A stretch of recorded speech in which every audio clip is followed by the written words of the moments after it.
오늘은 무엇을 구하느냐, 이런 제목으로 말씀을 함께 나누고자 합니다. 여러분, 요한복음 1장, 아직도 요한복음이 길고 긴 길인데 1장을 못 벗어났습니다. 오늘은 벗어나려고 합니다. 그러니까 여러분, 오늘 요한복음 1장 벗어나서 요한복음 1장을 끝냄으로써 우리가 이 요한복음 1장만큼은 내가 확실하게 알겠다.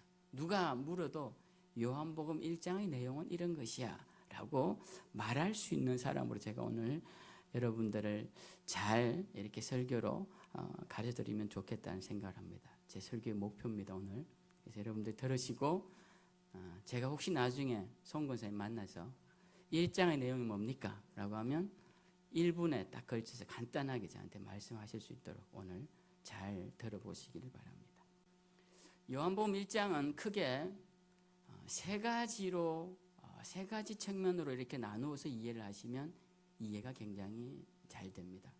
첫 번째는 이 요한복음 1장은 1장뿐만 아니라 요한복음 전체와 복음서 전체, 성경 전체가 가리키는 바가 예수님이 누구신가이죠.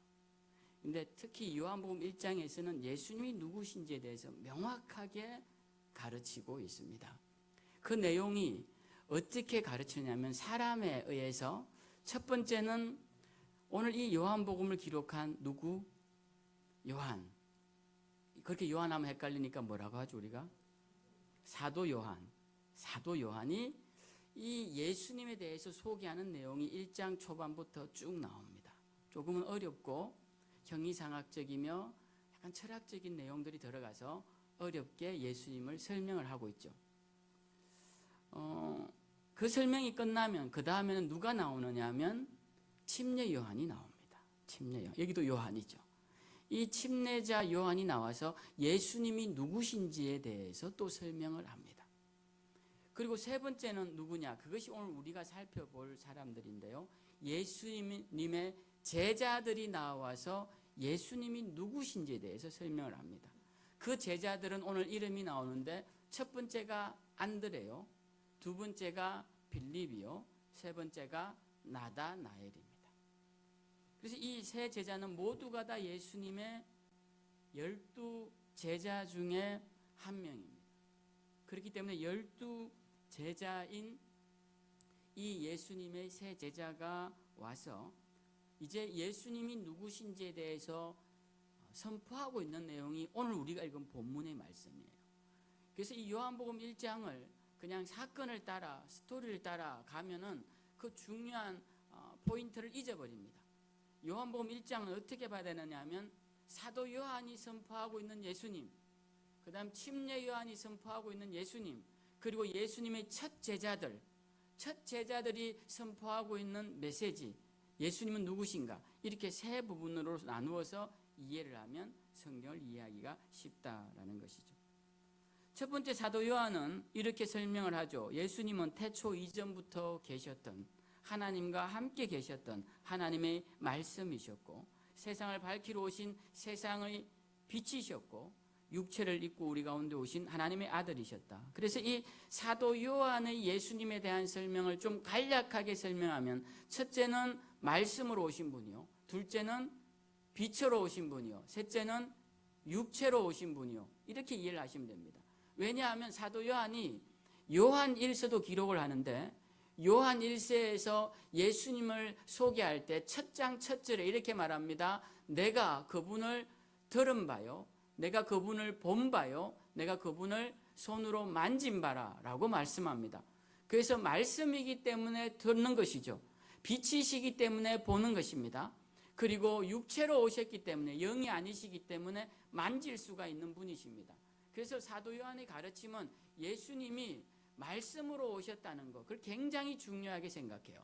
그리고 빛으로 오셨다는 것, 육체로 오셨다는 것을 굉장히 강조합니다. 예수님을 말씀으로 오셨던 분이기 때문에 우리는 그 예수님을 만나는 방식이 듣는 방식으로 만나게 되는 것이죠. 말씀을 듣지 않으면 만날 방법이 없습니다. 빛으로 오신 예수님은 보는 것으로 만나게 되어 있죠.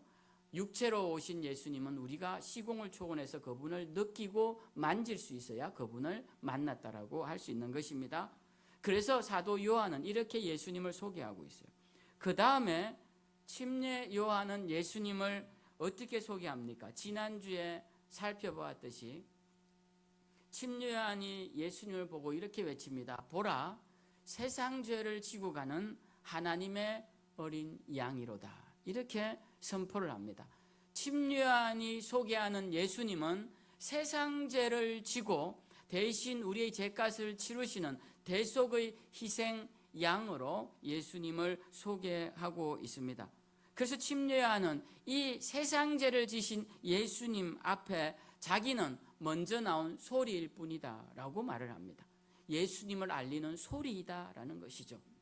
그래서 사도 침례 요한은 나는 한나 소리에 불과한 자요, 그 예수 앞에 서면 나는 그분의 신발끈도 풀 수 없는 미천한 자가 된다라고 자신을 소개하고 있습니다. 거기에 대해 제가 지난주에 말씀을 드렸습니다.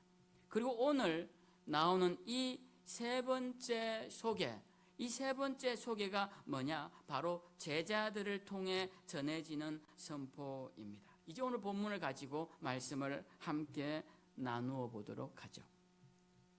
오늘 본문의 말씀에 나오는 주인공들은 안드레와 빌립과 나다나엘입니다. 여러분들이 이 세 사람을 기억한다면 예수님의 12제자 중에 3명은 이미 기억한 것입니다. 우리는 예수님의 12제자 중에 가장 비주류에 속하는 세 사람 이름을 지금 들은 것입니다. 여러분 12제자 중에 제일 유명한 사람이 누굽니까? 베드로. 그 다음 유명한 사람 누굽니까? 요한. 그 다음 야고보. 그렇죠? 왜냐하면 예수님은 항상 이 세 제자를 데리고 다녔습니다. 기도하러 가실 때도, 변화산에서 모세와 엘리야를 만났을 때도 이 제자들을 데리고 다니셨어요. 그런데 이 세자 외에 나머지 제자들은 누군지 잘 모르는데 그 중에서도 특별히 이 안드레와 빌립과 나다나엘은 이 세 제자에 비하면 항상 비주류에 속하는 사람들입니다. 그런데 오늘 성경은 예수님을 처음 만난 사람이 누구냐라고 소개할 때 안드레라고 소개를 하고 있습니다. 안드레. 오늘 이 안드레와 빌립과 나다나엘이 예수님을 만나는 장면을 보면서 그들이 어떻게 예수님을 전하고 있는지 한번 그 상황 속으로 들어가 보죠. 오늘 40절에 보면 요한의 말을 듣고 예수를 따르는 두 사람 중에 하나는 시몬 베드로의 형제 안드레라고 되어 있습니다. 이 요한의 말이라고 할 때 요한은 침례 요한을 말하는 것이죠. 이 침례 요한은 안드레의 원래 스승이었습니다. 그런데 이 스승인 침례 요한이 어느 날 36절에 이 두 사람과 함께 섰다가 예수님이 지나가시는 걸 보고 이렇게 말합니다. 보라, 하나님의 어린 양이로다. 앞에서 했던 말을 또 한 번 더 반복하는 거죠. 보라, 하나님의 어린 양이로다. 그 말을 듣고 안드레가 그 예수님을 쫓아갑니다. 예수님을 쫓아가니까 그 예수님을 쫓아가서 예수님을 드디어 만나게 됩니다. 쫓아가서 예수님을 만나요. 이 만나는 장면이 아주 드라마틱한 게 없습니다. 아주 간단하게 기록이 되어 있습니다. 오늘 37절에 보면 두 제자가 그의 말을 듣고 예수를 따르거늘 예수께서 돌이켜 그 따르는 것을 보시고 물어 이르시되 무엇을 구하느냐? 라삐어 어디 계시오니까 하고 제자들이 묻자 와서 보라 하고 그들이 예수님과 함께 거하니 때가 10시쯤 되었더라. 그러니까 오후 4시를 말하는 것이죠. 10시라는 것은 성경의 10시는. 그래서 오후 4시쯤 되었더라.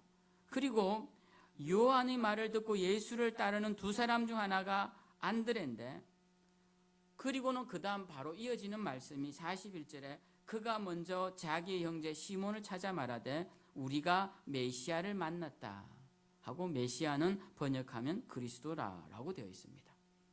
그러니까 안드레가 예수님을 만나서 어떤 일이 있었는지 아무 이야기가 없습니다.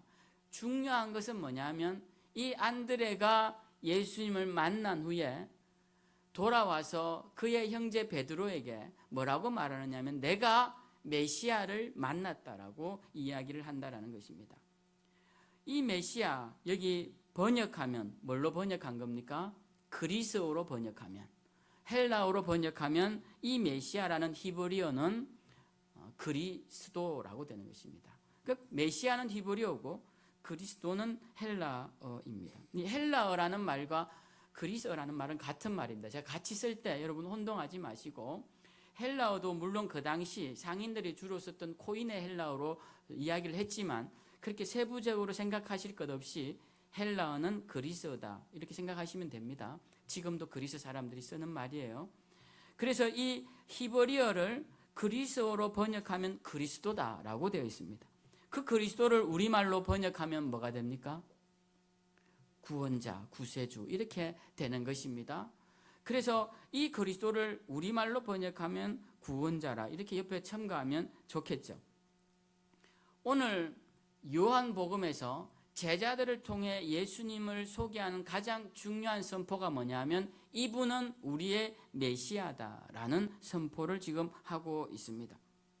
앞에서 예수님이 누구신지에 대해서 어려운 주제로 이야기를 많이 했습니다. 그분은 태초부터 계신 말씀이자 하나님이시고 만물의 창조주이시고 생명의 근원이시며부터 많은 말씀을 드렸지만 가장 중요한 것은 무엇이냐면 그분이 우리에게 어떤 분이 되느냐라는 것입니다. 오늘 성경은 안드레의 입을 통하여서 그분은 우리의 메시아, 우리의 구원자다라고 선포를 하고 있는 것입니다. 여러분, 우리에게 구원자가 되신 예수님을 만나는 것이 참으로 중요합니다. 물에 빠진 자를 좀 비유를 들어서 설명을 드려보죠. 물에 빠진 자에게 중요한 것이 무엇일까요? 물에 빠진 자에게 가장 중요한 사람은 자기를 건져주는 사람입니다. 그 사람이 바로 구원자인 것이죠. 구원자라는 의미는 바로 그런 것입니다. 나를 건져주신다라는 의미입니다. 여러분, 물에 빠져 있는데 물에 대해서, 바다에 대해서 해박한 지식을 가진 박사가 필요할까요? 아니면 빠른 배를 갖고 있는, 멋진 요트를 갖고 있는 선장이 필요할까요? 아니면 수영을 굉장히 빨리 하는 수영 선수가 필요할까요? 아무리 높은 지식과 좋은 배와 탁월한 수영 실력이 있다 하더라도 자신과 무관한 사람, 자신의 구원과 무관한 사람들은 이 물에 빠진 사람에게 아무 소용이 없다라는 것입니다. 그런데 오늘 이 요한복음은 처음에 대단히 철학적이고 조금은 난해하면서도 형이상학적인 설명이 그냥 어려운 주제와 설명으로만 끝나는 것이 아니라 직접 우리와 연관된, 우리의 구원과 연관된, 우리의 삶과 밀접하게 연관된 그런 구원자, 그리스도 메시아라고 제자들의 입을 통해 우리에게 선포하고 있다는 것입니다. 주님에 대한 지식이 아무리 많아도 우리 삶에 직접적인 역사가 없으면 아무 소용이 없습니다. 그분의 이름이 내 삶을 변화시키고 내 생각을 변화시키고 내 인생의 진로를 변화시키고 내 삶의 목적을 변화시키고 내 삶의 동력이 되지 않는다면 그 이름을 아는 것이 무슨 소용이 있겠습니까? 오늘 성경은 이 제자들의 고백을 통해 그 예수라는 분은 우리 각자에게 메시아가 되신다고 선포하고 있다는 것입니다. 그래서 우리는 예수님이 누구시냐라고 했을 때 이 안드레의 입을 빌어 선포되어진 이 말씀, 그분은 우리의 메시아 그리스도 구원자라고 우리는 확신 있게 선포할 수 있어야 하는 것입니다. 우리가 예수님에 대해서 알려주고 있는 책들을 보면요, 성경에는 특히 4권의 책이 나옵니다. 마태복음부터 마가, 누가, 요한 복음 다 복음으로 끝나서 사복음서라 불리는 4권의 복음서가 모두가 다 예수님에 대해서 설명을 하고 있습니다. 근데 이 예수님에 대해 소개하는 복음서 모두가 예수님이 이 땅에 오셔서 하신 첫 문장, 첫 선포, 첫 말씀에 대해서 다르게 선포를 하고 있습니다. 다르게 알려주고 있어요. 마태복음은 예수님께서 이 땅에 오셔서 가장 먼저 하신 말씀은 침례 요한과의 대화로 말해주고 있습니다. 침례 요한에게 침례를 받으실 때 침례 요한이 거절하자 당신이 나에게 침례를 주는 게 맞다. 그것이 의를 이루는 것이다 라고 첫 말씀을 하세요. 마가복음에서는 예수님께서 대중들에게, 사람들에게 회개하라, 하나님의 나라가 가까이 왔다라는 회개와 하나님 나라에 대한 선포가 맨 먼저 나옵니다. 누가복음에는 어린 예수님이 성전에 올라가셨다가 성전에 대화할 때 부모들이 그 아이를 잃어버렸다고 찾다가 예수님을 발견하게 되죠. 그때 발견했을 때 네가 왜 여기 있느냐라고 묻는 부모의 질문에 내가 아버지의 집에 있어야 할 줄을 모르셨습니까? 라고 하는 이 말이 누가복음에서는 첫 예수님의 말씀이에요. 근데 오늘 요한복음은 그 첫 말씀이 다릅니다. 이 세 개 중에 겹치는 것이 없습니다. 뭘까요? 오늘 우리가 읽은 본문에 나옵니다.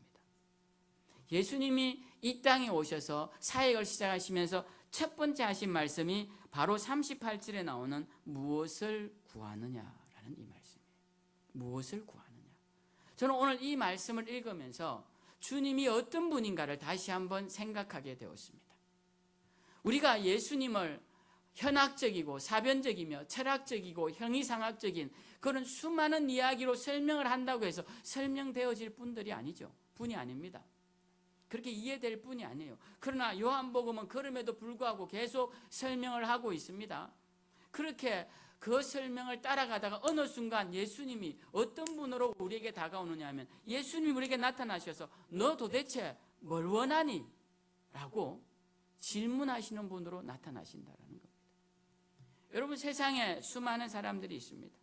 힘들고 어려운 순간에, 정말 곤란한 순간에 누군가가 찾아와서 당신 무엇이 필요합니까?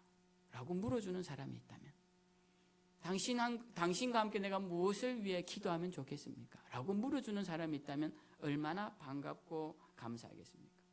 오늘 예수님은 천지를 만드시고 이 땅을 초월해 계시는 분이 아니시라 오늘 이 안드레에게 주님이 뒤돌아보시면서 넌 도대체 뭘 원하기에 나를 따라오느냐라고 물으시는 분이시다라는 것입니다.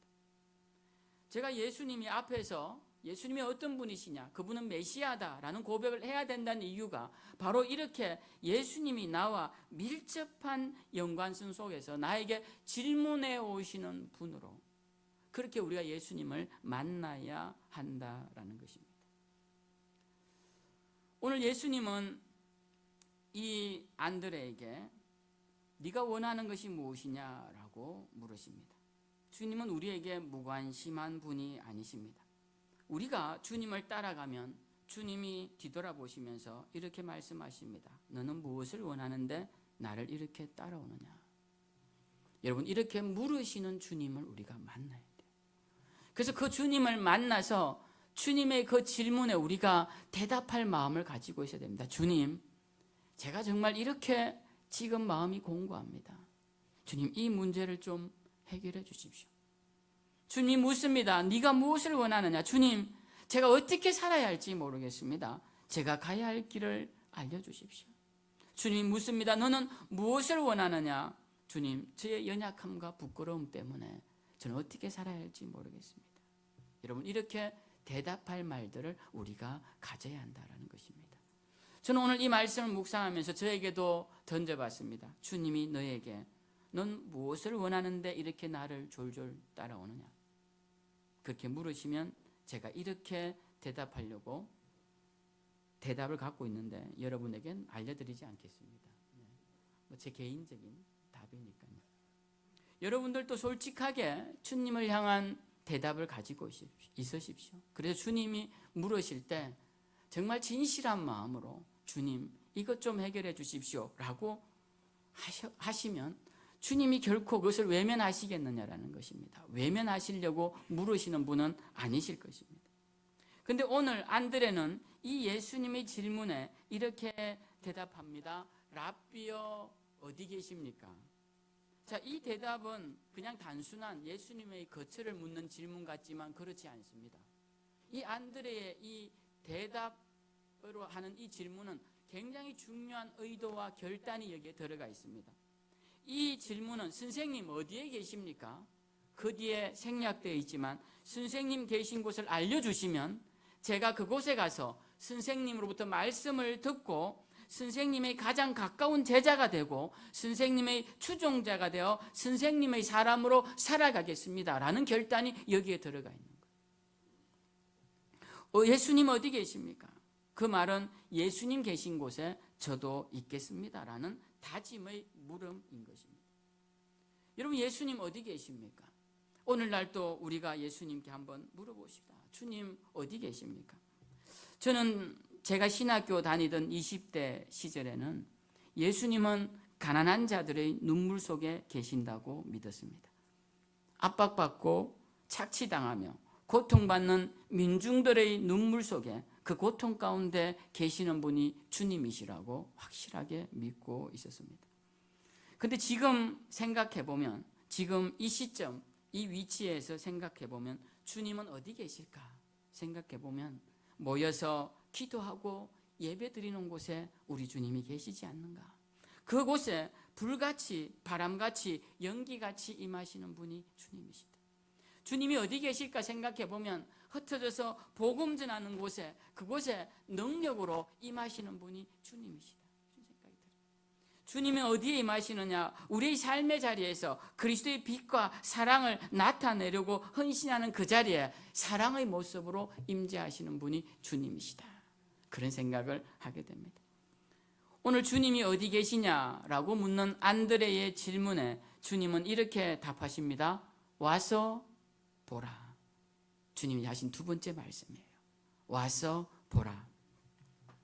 주님이 초대하시죠. 뭐라고 초대하시느냐면 나 있는 곳에 와보라라는 것입니다. 와보라. 주님이 와보라라는 말씀 많이 하셨어요. 우리가 성경에서 보면 주님이 또 하나님이 오라는 말씀 많이 하십니다. 하나님이 오시기보다는 우리 보고 오라는 말씀을 많이 하세요. 이집트에 사는 이스라엘 백성들, 나라 없고 민족도 없고 정체성도 없는 그 노예 같은 히브리인들에게 하나님이 뭐라고 하시느냐면 야훼의 땅으로 오라라고 말씀합니다. 야훼의 땅. 그래서 그 야훼의 땅으로 가기 위해 애굽 사람들과 싸우고 애굽 군대를 피하고 홍해를 가르고 광야 생활을 거쳐서 어디로 가느냐? 하나님이 계신 땅으로 가더라라는 것입니다. 성경은 우리에게 하나님이 계신 곳으로 오라는 말씀을 굉장히 많이 합니다. 선지자들도 그렇게 많이 하고 특별히 이사야 선지자도 오라 오라 우리가 하나님의 성산으로 올라가자라는 말씀을 굉장히 많이 하죠.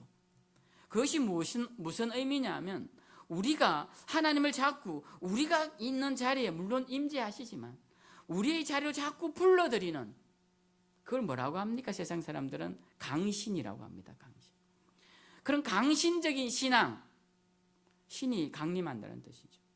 그런 것을 자꾸 세상 사람들의 방식은 그렇게 하죠. 그러나 하나님은, 성경의 방식은 우리에게 뭐라고 하시느냐면 오라, 내가 있는 곳으로 오라는 것입니다. 주님의 자리에 오라는 것입니다. 하나님을 자꾸 내 편으로 끌어들이려고 하지 말고 우리가 하나님 편으로 서라고 말씀하시는 거예요. 오늘 주님이 와보라, 와서 보라라고 하십니다. 주님은 이런 말씀을 십자가에 달리시기 전에도 하셨는데요. 십자가에 달리시기 전에 내가 아버지께로 가야 할 것이다 하시니까 제자들이 근심합니다. 그때 근심하는 제자들에게 요한복음 14장에 보면 예수님이 이렇게 말씀하세요. 너희는 마음에 근심하지 마라. 하나님을 믿으니 또 나를 믿으라. 내가 너희를 위하여 거처를 예비하러 가노니 가서 너희를 위하여 거처를 예비하면 다시 와서 너희를 내게로 영접하여 뭐라고 하시느냐 하면 나 있는 곳에 너희도 있게 하리라. 너희가 있는 곳에 내가 있으리라고 하신 게 아니라 나 있는 곳에 너희도 있게 하리라고 하신 것입니다. 그러니까 우리의 신앙이라는 것은 항상 주님이 계신 곳에 가는 것이 신앙이에요. 우리가 이 땅 가운데 주님을 자꾸 불러들이는 신앙이 아니라 오늘 많은 교회들과, 제가 뭐 이렇게 기독교에 대한 비판적인 시각을 던질 필요는 없지만 많이 왜곡된 신앙들 중에 하나가 자꾸 하나님 나라를 내 가운데 임하게끔 합니다. 내 나라, 내 가정, 내 공동체. 여러분, 성경의 원치지는 우리가 애굽 같은 이곳을 벗어나 하나님의 나라로 가는 것입니다. 그래서 우리의 신앙은 항상 가야 할 본향을 그리며 가는 것이지 이 땅을 변화시켜서 이 땅을 천국으로 만드는 것이 아니라는 겁니다. 여러분 이 땅 천국 만들어드리면 여러분 뭐부터 하실래요? 많은 사람들이 골프부터 칠 가능성이 큽니다. 제가 볼 때. 여러분 우리가 하나님의 나라로 가는 것이 성경입니다. 그걸 기억해야 돼요. 그래서 주님 나라로 가는 발걸음이 아름다워야 합니다. 두려운 걸음이 되면 안 되는 것이죠. 오늘 주님께서 우리에게 와서 보라고 하죠. 그래서 그곳에 갑니다. 우리의 살 길이 어디에 있을까요? 우리의 생명길이 어디에 있을까요? 그건 예수 그리스도 그분이 계신 곳으로 나아가는 데 있습니다. 오늘 주님이 나 있는 곳에 너희도 있게 할 것이다 라는 이 말씀을 여러분 기억하십시오. 우리가 전능하시고 지존하시며 만물의 창조자이신 분으로 예수님을 알았다 하더라도 그분과 함께 하려는 마음이 없거나 주님이 계신 곳으로 나아가 그분의 음성을 들으려는 마음, 그분을 보려는 마음, 그분을 만지려고 하는 마음이 없다면 그 지식은 한낱 작은 먼지가 되어 하룻밤의 꿈처럼 사라지고 말 것입니다. 우리는 궁극적으로 주님 계신 곳으로 나아가는 자들이 되어야 합니다. 오늘 주님이 와서 보라고 하실 때 그 말을 듣고 따르는 또 한 명의 제자가 나옵니다. 그의 이름이 바로 빌립입니다. 영어식 이름은 필립이죠. 이 사람은 아주 명석한 사람으로 성경에 등장합니다. 그런데 그가 예수님의 오라는 말씀에 순종하고 나아갑니다. 그리고 주님을 따라갑니다. 근데 이 빌립도 신기하게 주님을 따라간 뒤에 뭔 일이 있었는지 나오지가 않아요. 바로 뒤이어 주님을 만난 뒤에 그가 나와서 누구에게 가느냐 하면 그의 친구 나다나엘에게 갑니다. 안드레도 예수님을 만나고 뭔 일이 있는지 모르지만 그가 나온 뒤에 누구에게 갑니까? 그의 믿지 않는 형제 베드로에게 가죠. 이 빌립도 주님을 만난 후에 그리고 나온 후에 어디로 갔느냐? 주님을 알지 못하는 나다나엘이라는 친한 친구에게 갑니다. 그리고 그에게 이렇게 말하죠. 율법에 기록된 우리가 기다리던 그분을 우리가 만났다. 내가 만났다. 근데 빌립은 명석한 사람이라 더 분명하게 이야기합니다. 그의 이름이 뭐냐? 그의 출신이 뭐냐? 나사렛 출신 예수라 하는 분이다 라고 45절에 나다나엘에게 선포를 하죠. 그때 나다나엘이 46절에 이렇게 대답합니다. 우리가 유명한 말이죠. 나사렛에서 무슨 선한 것이 날 수 있느냐. 그래서 이걸 문학적 표현에서도 많이 인용합니다. 뭐 아테네에서 무엇이 날 수 있겠느냐. 뭐부터 해서 거기다 이름 붙여서 많은 이제 인용문들이 나오게 되죠. 나사렛에서 무슨 선한 것이 날 수 있겠느냐라고 이 나다나엘이 말하자 빌립이 이렇게 말합니다. 와서 보라라고 말합니다. 와서 보라. 와서 보라. 이 와서 보라는 누가 한 말입니까? 예수님이 처음에 안드레에게 하신 말씀이에요. 그러니까 이 빌립도 와서 보라라고 합니다. 오늘 이 나다나엘이 나사렛에서 선한 것이 나겠느냐라고 하는 이 말 속에는 충분히 그렇게 콧방귀를 낄 만한 그런 어떤 말이 있습니다. 이 나사렛이라는 곳은 메시아가 날 수 있는 곳이 아니에요. 원래 이 나다나엘은 성경에 굉장히 점잖은 사람으로 소개합니다. 예수님도 굉장히 극찬을 하죠. 이 참 이스라엘인이다라고. 그런데 이 점잖은 사람이 나사렛에 무슨 선한 것이 나겠느냐 이렇게 말한다라는 것은 정말 나사렛이라는 동네에서 메시아가 나타날 만한 곳이 아니라는 것이 확실하기 때문에 그런 겁니다. 나사렛은 갈릴리 안에서도 이 갈릴리 자체가 이스라엘 북쪽에 있는 도시인데요. 이 갈릴리 호수를 중심으로 있는 고기 잡는 사람들을 중심으로 그 당시 비주류들이 사는 곳이었습니다. 그 갈릴리에서도 가장 작고 이름 없는 동네 중에 하나가 나사렛이에요. 그래서 나사렛에서 무엇이 난다? 그 사람도 몇 명 없는데 배운 사람도 별로 없고 거긴 학교도 없고 잘 사는 사람도 없고 그런 곳에 무슨 메시아가 날 수 있겠느냐? 우리 지도자가 날 수 있겠느냐? 이렇게 물었다라는 것입니다. 충분히 나다나엘은 이렇게 생각할 수 있었죠. 그런데 빌립이 이 걸을 만한 이유에 다른 거 설명 없이 와 보라라는 것입니다. 와서 만나보라라는 것입니다.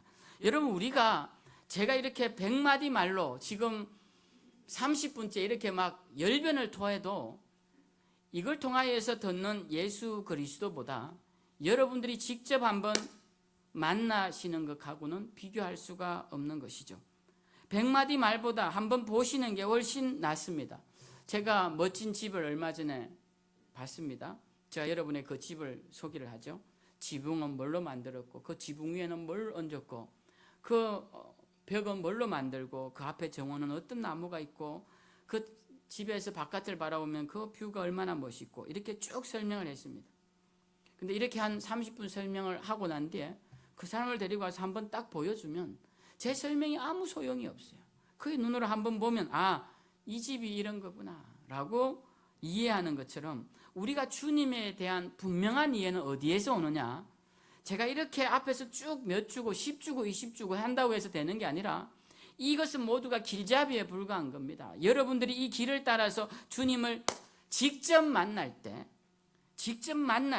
그때 우리가 주님을 견고하게 믿는 믿음이 생겨난다라는 것입니다.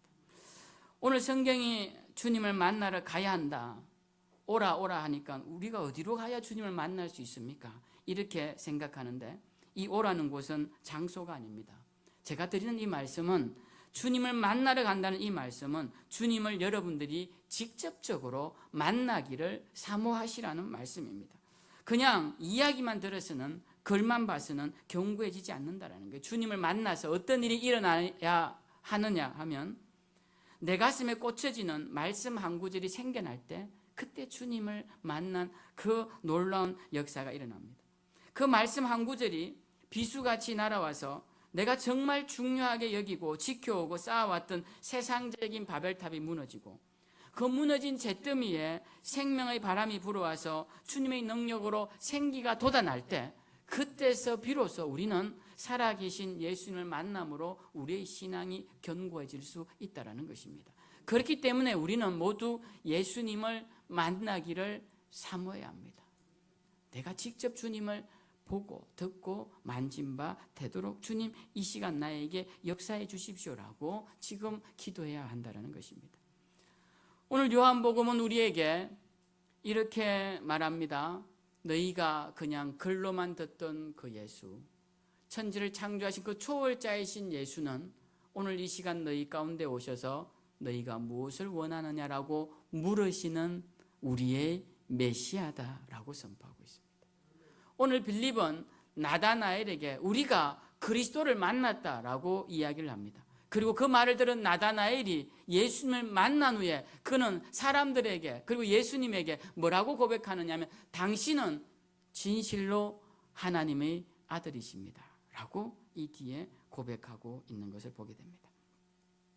그래서 우리가 오늘 이 세 제자의 선포를 보면서 메시아요 그리스도요 하나님의 아들로 선포한 이 세 사람 모두가 다 주님을 만난 사람이고 우리 또한 이러한 선포를 듣고 주님을 만나야 할 것이고 주님을 만났다면 여러분이 만난 주님을 세상 사람들에게 그분이 나의 생명의 구원자시다 라고 선포할 수 있는 자들이 되어야 하는 것입니다.